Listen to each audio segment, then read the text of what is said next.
Well, we think the coal shortages in China today are really affecting two different parts of China's economy. One, you have it affecting the industrial output. So we've seen that prices of coke futures, which really are used for steel making, those prices have risen quite dramatically. At the same time, we've seen thermal coal prices, which are used more in electrical transmission and for heating. Those prices have risen. Now, some of this is because of China's strong commitments to trying to limit coal.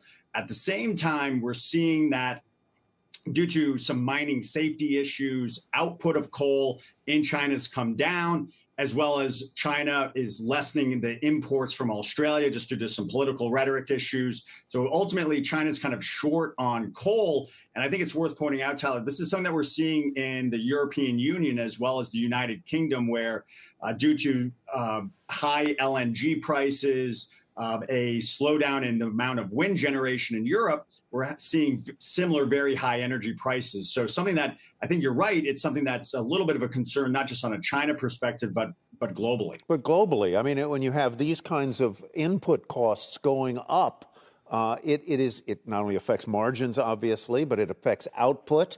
And you have, in China's case, the possibility of a not negligible decline in GDP.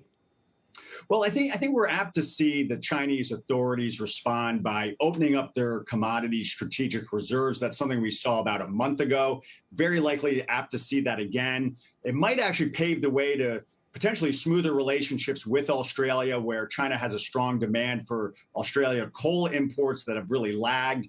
At the same time, they might tap the brakes on some of the push to clean technology, solar, wind, hydro, nuclear. They got to maybe give those industries a little more time before pushing a very strong commitment toward clean energy. So unfortunately, coal might be used as a stopgap. They're going to have to ramp up production.